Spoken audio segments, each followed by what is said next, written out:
I guess I want to take issue with the role that the union plays in terms of charter schools and many of the things that Leo put out there. The first thing that I want to say is that I recognize why communities are turning to charter schools, and I think that, you know, people from the panel spoke well about the fact that public schools are failing and parents are looking for alternatives, and charter schools have played that role.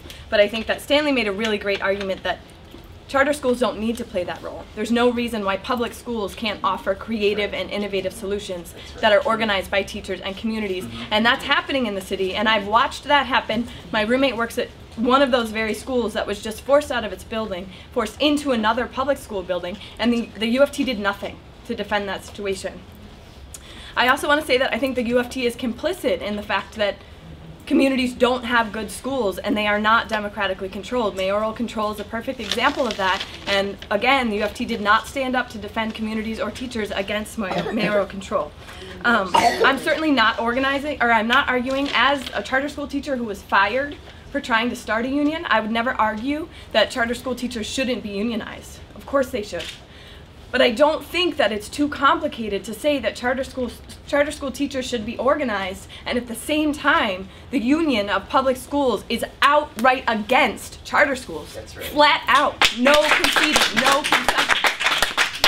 I think that to say that our strategy as the union to fight charter schools is that we organize them misses the point completely and follows the typical pattern of the UFT of concessions. Constantly giving in concessions. We're giving in the fight by instead of just flat line saying no charter schools, we're giving in and saying fine, have your charter schools and we'll just organize along next to you. In the meantime, totally ignoring the main argument, which is that you might have charter schools with organized teachers, but those teachers have a contract that's about this thin compared to the UFT contract. What does that do to our collective bargaining rights? It destroys them. In addition to the fact that it totally ignores what you spoke about, creating separate and unequal education for communities of color. A school using the back door, not walking through the, like, it's disgusting that we're even entertaining these things happening. I feel strongly about it, and it really gets me worked up. I also think that arguing that charter schools should just be organized totally misses the mark, that instead of organizing charter schools, organize my school. I am a chapter leader. I work in a campus building. I'm totally neglected.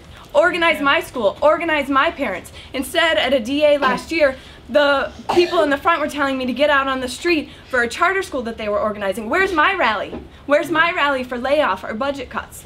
This isn't, you know, it's not happening. I don't understand what the diversion is. It does nothing for the argument that the UFT should be fighting for good public schools. We should be fighting with our communities for good public schools so that we don't have to have this argument about, oh, well, there aren't good public schools, parents need charter schools, and teachers have to work there. We should organize them. At the UFT website, I invite you all to go look at this horrible thin contract for Green Dot. This is a contract that has in it teacher majority committees that decide budget, that decide hiring, that decide professional development, that decide who does after school work, who gets out of the classroom. There is no important decision in that school that is not decided by a committee that has majority teachers. And so yes, it doesn't have 5 pages of regulation on how you do per session jobs, because you don't need it if the teachers, democratically elected representatives of the teachers, are making that kind of decision. When did we become a movement that thinks that workers' control of the workplace is something we have to fight as opposed to something we move forward? That, by the way, just a brief comment. I know people. Where is the fight against mayoral control? Thank you. I want all this in. Now, one of the things that characterizes the American education system historically, and I know, as Santiago said, if those who do not know history, I do want to repeat it. One of the things that characterized the historical education movement in the United States was the separation of direct political control from the education system. The reason for that was because, the labor movement said, we don't want these phony baloney politicians running our schools. We want schools, up until the 6th grade, by the way. They were not interested in anything beyond that. I learned that from Michael Katz. But we want to have a real voice in it, and we don't want that to be controlled by the mayor. Now, every time somebody new gets nominated around the country, elected, the first thing I say is, I think we ought to go to mayoral control. So it's not just a New York City issue anymore. This guy has taken over. He's shown the way for many other people. Chicago? Yeah, Chicago, no, and it's going around, New Orleans, it's going around the country. We can reverse that. I want to say, frankly, I'm for the position that on charter schools, they are ratty and should be abolished. At the same time, we should organize them. I agree with that position.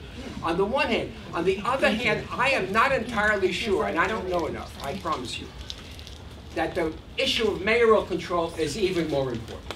Because if we're going to do the kind of schools that Leo just talked about, small schools which are parent, teacher, and community controlled, we have to get rid of the departments of education as controlling the curriculum, controlling the hiring and firing and the rest of it. And if we don't do that, all the rest of the discussion is caca. Will the UFT work in mayoral control? All right.